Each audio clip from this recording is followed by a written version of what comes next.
Hey, what's up everybody, this is Charleston and welcome you guys to another episode of the Dreamerspro Show, where we cover everything from sports, hot topics, classic debates, and entertainment, and where we give you guys a fresh perspective on things and how we see them. And today we have an interesting episode for you guys. You definitely want to stick around for it, so make sure you go ahead and like the video and subscribe to the channel. Now, as y'all know, we are currently in the NBA Finals, and I made my feelings very clear that I'm rooting for the Boston Celtics. I said this in some of our lives, right? I like the Boston Celtics because they're a young team. They're exciting. They have some new faces. And to be quite honest with you, I wouldn't mind seeing, these young guys going out there and winning the series. And actually going into this series in game one, I actually picked Boston to win that game on the road because I just think that, number one, that they're the deeper team. I think they're the better defensive team. And I also feel like the Celtics have the size advantage in this playoffs. In this series at every single position, right? If you look at the Boston Celtics, they're a team full of two-way players, and everyone is tall. I think I was listening to Ron Artest on the Colin Cowherd show, and he made up that point. He's like, their entire starting lineup is pretty much comprised of two-way players. And I think that he made a very, very good point about that, and I think it's one of the reasons why it is so difficult to score against this Boston team. It's very, very difficult to score against them. Now, going into game four, I was rooting for the Celtics, but I had this feeling in the back of my mind that, wait a minute, this team could disappoint you, right? They could disappoint you.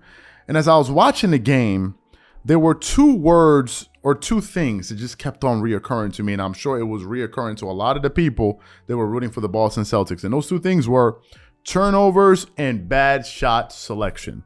Right, I was watching the game, especially in that first half, and I'm looking at all of these errant passes.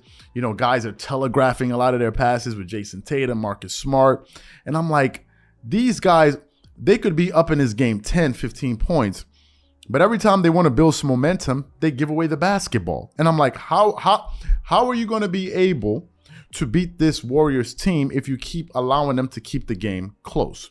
And whenever a game is close, you also have to bear in mind that the Golden State Warriors are a very, very seasoned and experienced basketball team. So I was watching the game, and in the fourth quarter, as I was watching the game, they were down. I think they were down about maybe 3 points with a minute and a half in the game.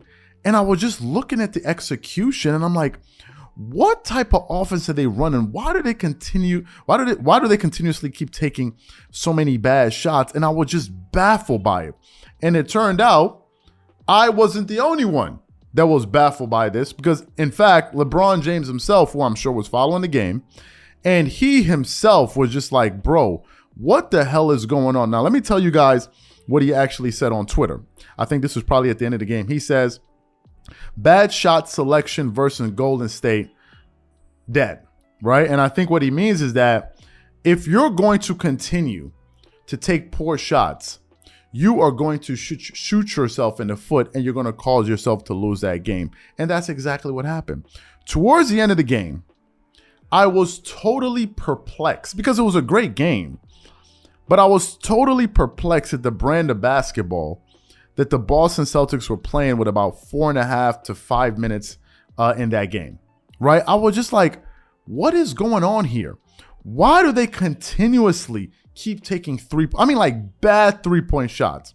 I was listening to Mark Jackson, who was covering the game, and he said at this particular point in the game, what Jason Tatum and Jaylen Brown need to be thinking is getting downhill, getting to the basket. Everything that they're getting should be coming at the rim. But instead, they just kept on settling for these step-back threes, these turnaround fadeaway shots. Jason Tatum, time and time again, kept up forcing these threes. I didn't understand it. And I think they were down 3 points with a minute and a half left in the game. And for some reason, they kept on taking bad three after bad three after, and I just couldn't understand it. I'm like, you guys are down 2. You're not down 15. If you don't have a clean look at the three, or for goodness sakes, you've been taking threes, go for easy 2.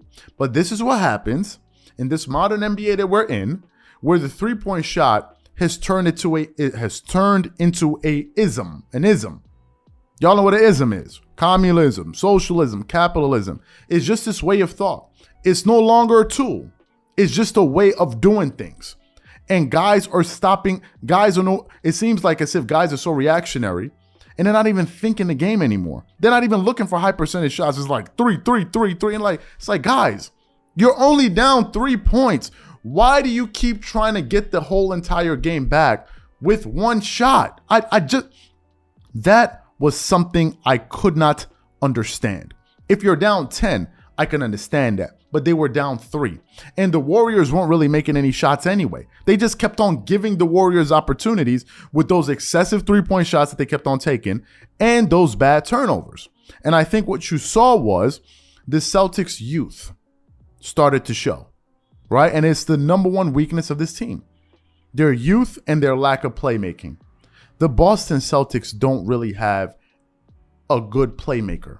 Their playmaking is done by committee. At one point in the game, it could be Jaylen Brown. At another stretch in the game, it could be Jason Tatum. And at another stretch of the game, it could be Marcus Smart. These guys are not natural playmakers. You've heard, Shannon Sharp say this. They're not natural playmakers. And it hurts them. It really, really hurts them.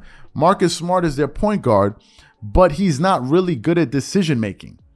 He's not good at deciding when to shoot, what type of shot to shoot, and when to pass. He's not good at discerning that. And that's really what that team needs. They're good enough to beat that. They're good enough to beat the Golden State Warriors. Clearly, the series is tied. They beat them twice already. But these decisions that they're making to end the games, man, is worrisome. And it's not like as if the Golden State Warriors were raining threes. They only made 3-point shots in the fourth quarter. The difference is they attempted 7. In the case of the Boston Celtics, they made 4 but attempted 13. A lot of those 3-point shots were excessive, and a lot of them came at the end of the game. It's not like they're trying to tie. Like, you have a minute and a half left in the game. Why are you constantly chucking up so many threes? I just didn't understand it. And I think that that's what LeBron James was talking about. They could have clearly won that game because their defense was there, but they kept on turning over the ball. And it's alarming, but this is their major weaknesses. Some of the major, number one, the fact that they don't really have a great playmaker. Number two, they turn over the ball a lot. They turn over the ball a whole lot. And sometimes they fall in love with the three. And I think it really hurt them because at a certain point, those shots were just simply low percentage. And if you give the Warriors an opportunity to beat you, they will because they have more experience. I think the Warriors do not beat the Boston Celtics if they're playing a veteran team that plays great defense. If that's like a veteran basketball team, there's no way in hell they're going to get away with that. No way in hell. But you got to think of their coach. Although their coach is doing a fantastic job, it's a first-year coach. It's his first time in the NBA Finals as a head coach. A lot of those guys on that Boston Celtics roster, it's their first time. And I think we're starting to see their youth get the better of them. And it's the opposite effect. It's the inverse. Because if their youth is hurting them, it means the experience of the Warriors is really helping them. Their experience is what helped them win that game. That's what helped them win that game. And I think that Boston, that's something that they're going to really need to pay attention to. Because they certainly have the personnel to beat the Golden State Warriors.